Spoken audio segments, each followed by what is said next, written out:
देखिए, अदालत ने साफ तौर पर अंकित यह कहा है कि जो आपराधिक साजिश की धारा थी वो बहाल हो जाती है इस फैसले के बाद। और सीबीआई ने जो अपील दाखिल की थी 21 बड़े नेताओं के खिलाफ, वो पूरी की पूरी उसको स्वीकार कर लिया है सुप्रीम कोर्ट ने, जिसका सीधा मतलब है कि 8 बड़े नेता जिनका रायबरेली में मुकदमा चल रहा है लेकिन साजिश की धारा उसमें नहीं लगी हुई है, और 13 दूसरे नेता जिनके ऊपर कोई मुकदमा नहीं चल रहा है, सबको मुकदमे का सामना करना पड़ेगा। यह मुकदमा लखनऊ में सेशंस जज के पास चलेगा और सेशंस जज को यह निर्देश दिया है कि वो साजिश के तहत चार्जेस फ्रेम कर सकते हैं, आरोप तय कर सकते हैं। यानी इन नेताओं पर मुकदमा भी चलेगा, आपराधिक साजिश के आरोप भी तय होंगे, उसका उन्हें सामना करना पड़ेगा। सुप्रीम कोर्ट ने यह भी कहा है कि जल्द से जल्द सुनवाई की जाए, रोजाना सुनवाई करके मामले को तेजी से निपटाया जाए। हालांकि दर्शकों को यह मैं जरूर बताना चाहूंगा कि ये जो 21 नेता हैं जिनके खिलाफ सीबीआई पहुंची थी 2012 में, उनमें से करीब 8-9 नेता अब इस दुनिया में नहीं है, तो जाहिर सी बात है उन्हें मुकदमे का सामना नहीं करना पड़ेगा। ये जितने भी बीजेपी के बड़े नेता थे वो लगातार ये कह रहे थे कि अगर मामला क्लब होता है तो दोनों के ऊपर आरोप अलग अलग है। जो कार सेवक है उनका मामला अलग है, जो बीजेपी के नेता है उनके ऊपर आरोप अलग थे, और वो जो है जो उनके ऊपर साजिश की धारा थी उसका जो वो लगातार विरोध कर रहे थे। तो ऐसे में क्या एक फ्रेश ट्रायल शुरू होगा दोनों मुकदमे अगर क्लब होंगे? जी, काफी हद तक ये फ्रेश ट्रायल होगा, लेकिन पूरी तरह से फ्रेश ट्रायल नहीं होगा।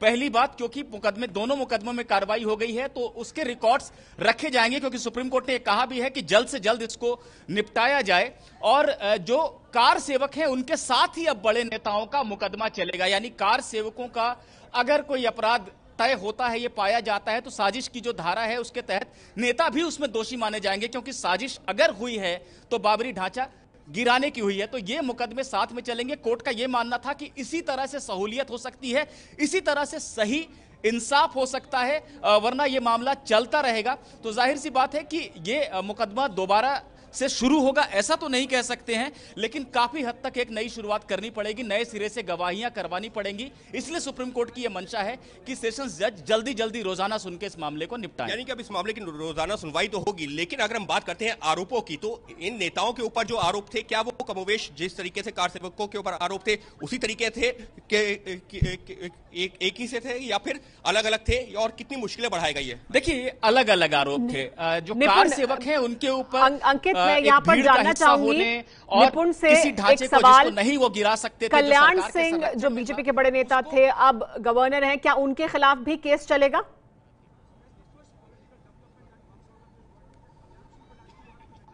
निपुण, यहाँ पर स्टूडियो से जो सवाल आ रहा है कि कल्याण सिंह जो कि गवर्नर हैं मौजूदा में और गवर्नर को इम्यूनिटी होती है, क्या उनके खिलाफ भी यह मुकदमा चलेगा?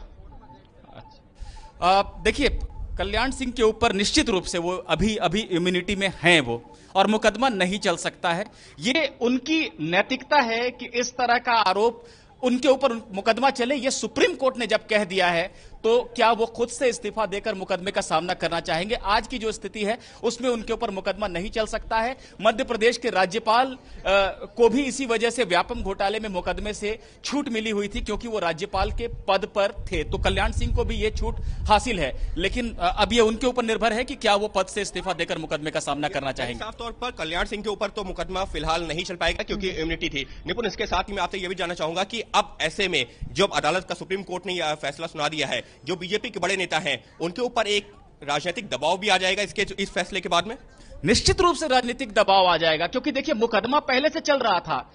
8 बड़े नेताओं पर पहले से मुकदमा चल रहा था। हालांकि अशोक सिंघल और गिरिराज किशोर उन नेताओं में से अब नहीं है, लेकिन 6 बड़े नेता मुरली मनोहर जोशी, लालकृष्ण आडवाणी, उमा भारती, साध्वी रितंभरा, विनय कटियार और कल्याण सिंह, इनके ऊपर मुकदमा लंबित था रायबरेली में। भड़काऊ भाषण देने का, भीड़ को उकसाने का, ये तमाम धाराएं लगी हुई थी। लेकिन अब साजिश की धारा, जिससे लगातार बीजेपी मना करती रही है कि कोई साजिश नहीं हुई थी, एक राजनीतिक आंदोलन था, कार सेवक अचानक से भड़क गए और ढांचे का उन्होंने विध्वंस कर दिया, इसमें कोई साजिश जैसी चीज नहीं है। अब जब साजिश की बात सुप्रीम कोर्ट ने प्रथम दृष्टिया मानी है या ये कहा है कि तकनीकी आधार पे इसे नहीं हटा सकते थे, ये धारा भी रहेगी, इस पे मुकदमे का सामना करना पड़ेगा, तो कहीं ना कहीं एक राजनीतिक दबाव आता है। और विपक्ष जो लगातार पिछले 25 साल से आरोप लगाता रहा है बीजेपी आरएसएस पर कि उन्होंने साजिश रची एक ढांचे को गिराने की, जो कि गैर कानूनी था, जो कि देश में सौहार्द को बिगाड़ने वाला था, यह साजिश उनकी तरफ से रची गई थी। अब यह मुकदमे का सामना करना पड़ेगा और यही राजनीतिक दबाव है। इस सबके बीच में सवाल ये उठता है कि सीबीआई की तरफ से यह मामला लगातार निचली अदालत में चल रहा था, हाईकोर्ट गया, सुप्रीम कोर्ट गया, क्या वो सबूत, क्या वो तथ्य थे जो कि लेकर के सुप्रीम कोर्ट आई थी सीबीआई? देखिए, सबूत और तथ्य की कोई बात ही नहीं थी। सबसे हैरानी की बात यही थी और इसी हैरानी के तहत ही सुप्रीम कोर्ट ने यह फैसला भी लिया है, क्योंकि कभी मेरिट पर तो चर्चा हुई ही नहीं कि साजिश हुई थी, नहीं हुई थी, क्या हुआ था, क्या नहीं हुआ था। 2 एफआईआर थी, 197 जो कि कार सेवकों के ऊपर ढांचा गिराने के लिए लखनऊ में दर्ज हुई थी, और दूसरी रायबरेली में चल रही थी 198 जो बड़े नेताओं के ऊपर विवादित भाषण, भड़काऊ भाषण देने के लिए थी। इन दोनों को क्लब किया गया, साथ में जोड़ा गया, लखनऊ में 7 सुनवाई शुरू की गई और इसी के तहत जो है साजिश की धारा दर्ज हुई, लगाई गई। और तो इसी के बाद सुप्रीम अब कोर्ट लेकिन सुप्रीम कोर्ट की तरफ से ये बड़ा फैसला जो प्रभावित करेगा बीजेपी के बड़े नेताओं को, सुप्रीम कोर्ट ने फैसला सुनाया है कि आपराधिक साजिश का केस चलेगा, धारा लगाई जा सकती है इन नेताओं पर, बीजेपी के बड़े नेताओं पर साजिश का केस चलेगा। सुप्रीम कोर्ट का ये फैसला। ये है एबीपी न्यूज, आपको रखे आगे।